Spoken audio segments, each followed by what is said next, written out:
Dios les bendiga. Hoy quiero hablarles del significado de la primera bienaventuranza, la que está destinada a los pobres en espíritu, y voy a procurar explicarles a qué se refiere Jesús cuando utiliza esa expresión. Comenzaré con la mención que hace Lucas 6:20.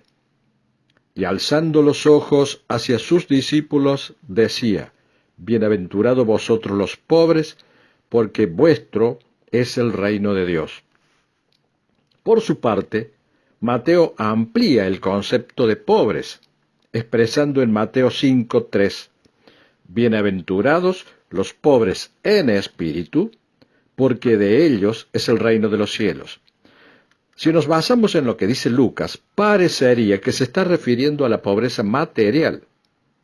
Pero la buena hermenéutica, que es un método de estudio que enseña cómo interpretar las escrituras, indica que cuando dos o más pasajes son parecidos, pero no exactamente iguales, el más claro explica a los demás, el más explícito clarifica a los menos explícitos.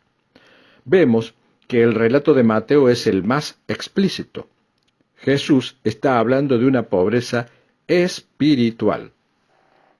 Si estuviera hablando de la pobreza material, habría contradicho muchas otras partes de su palabra. Pero las posesiones materiales no siempre tienen relación con las bendiciones espirituales, y Mateo nos está hablando de la condición del espíritu, no de la billetera. Cuando Jesús inició su ministerio, no tenía dónde recostar su cabeza, pero él y sus discípulos no eran indigentes y nunca mendigaron pan. Pablo fue golpeado, encarcelado, naufragado, apedreado, y también estuvo económicamente en apuros, pero tampoco nunca mendigó pan. Para Pablo era un honor trabajar para pagar sus propios gastos en el ministerio. El Señor y los apóstoles fueron acusados de ser ignorantes, alborotadores y hasta desquiciadores, pero nunca fueron acusados de ser indigentes o mendigos. También es cierto que a ningún creyente del Nuevo Testamento se le condena por ser rico. Nicodemo, el centurión romano de Lucas 7, José de Arimatea y Filemón eran todos ricos y fieles. La dificultad de que un rico que posee riqueza obtenida honestamente entre al reino de los cielos se presenta cuando se apoyan y confían solo en su riqueza y en sus posesiones, y no porque Jesús los rechace. Distinto es el caso de las riquezas provenientes de corrupción o robo.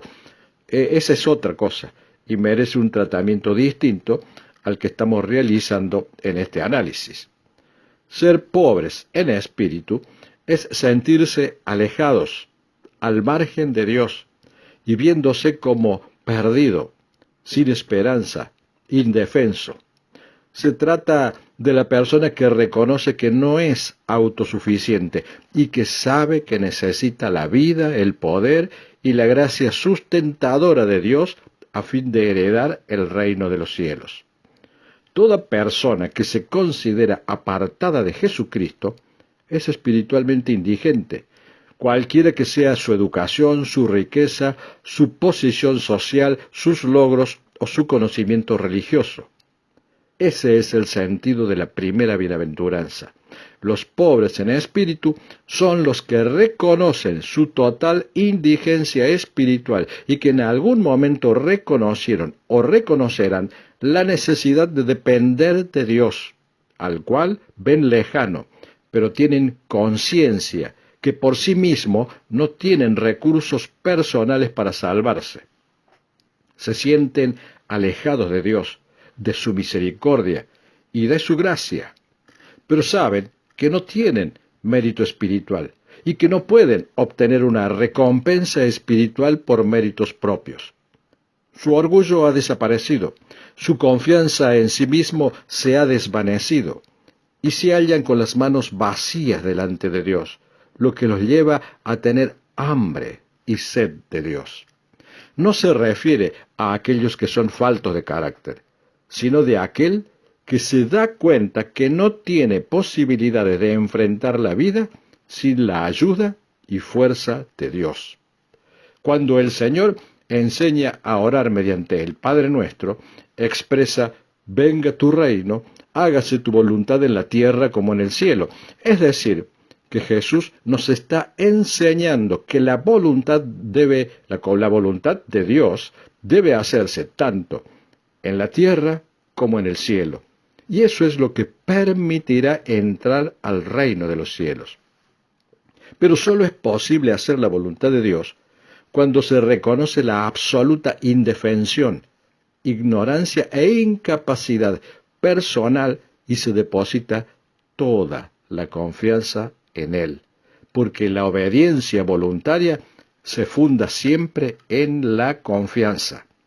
En ese aspecto, el reino de Dios es para los pobres en espíritu, porque son ellos los que se pueden dar cuenta de su absoluta incapacidad estando apartados de Dios y pueden aprender a confiar y obedecer. Por lo tanto, bendito los pobres en espíritu quiere decir bendita la persona que toma conciencia de su total indefensión y que en algún momento de su vida decide poner toda su confianza en Dios.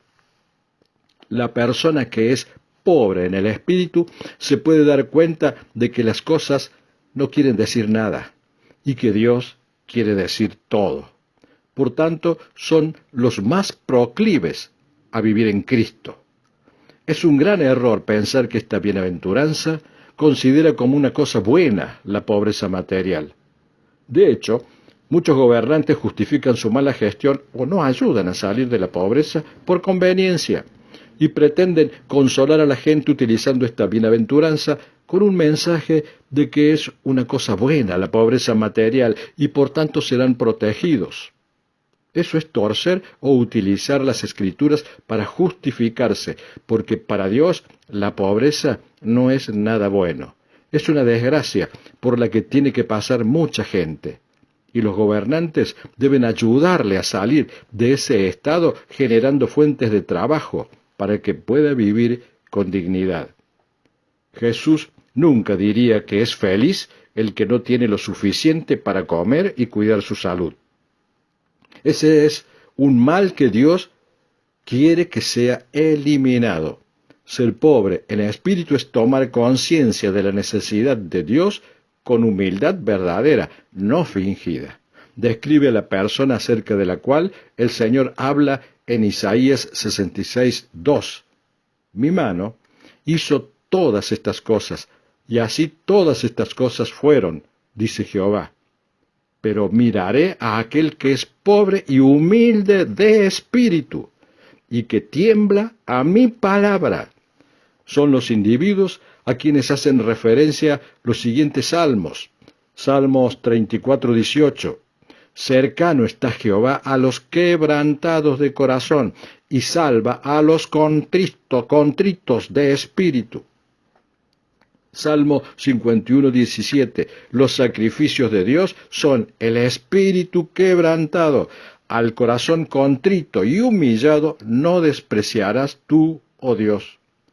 Cuando Dios llamó a Moisés para sacar a Israel de Egipto, solo pudo hacerlo cuando Moisés declaró su indignidad. Y Dios pudo usarlo de modo poderoso. Pero eso solo fue posible cuando reconoció que no era nada. Dijo: ¿quién soy yo para que vaya a Faraón y saque de Egipto a los hijos de Israel? Pedro aún era agresivo, engreído y orgulloso, pero cuando Jesús proveyó milagrosamente la gran pesca, quedó intimidado y confesó: apártate de mí, Señor, porque soy hombre pecador. Aún después de convertirse, el apóstol Pablo reconoció que en mí, esto es, en mi carne, no mora el bien. Y también reconoció que era el peor de los pecadores y que las mejores cosas que podía hacer por sí mismo eran basura. Cuando el hombre se da cuenta de su insuficiencia y se vuelve pobre en el espíritu de su propio yo, es más fácil que encuentre a Dios. Jesús pone en primer lugar esta bienaventuranza porque la pobreza de espíritu o humildad es la base de todas las demás bendiciones y es un elemento fundamental para llegar a ser cristiano. El orgullo no tiene parte en el reino de Cristo y una persona no puede entrar al reino a menos que rinda su orgullo. La puerta de ingreso al reino del Señor es baja y nadie que se mantenga erguido entrará jamás por ella. No podemos comenzar la vida cristiana sin humildad y no podemos vivir la vida cristiana con orgullo. A menos que un alma esté humillada, a menos que el ser interior sea pobre en espíritu, Cristo nunca podrá llegar a ser apreciado, porque estará ensombrecido por el yo. El que no ve cuán perdido está, no puede ver cuán redentor es el Señor.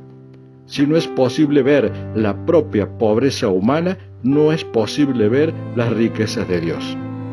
Que Dios les bendiga.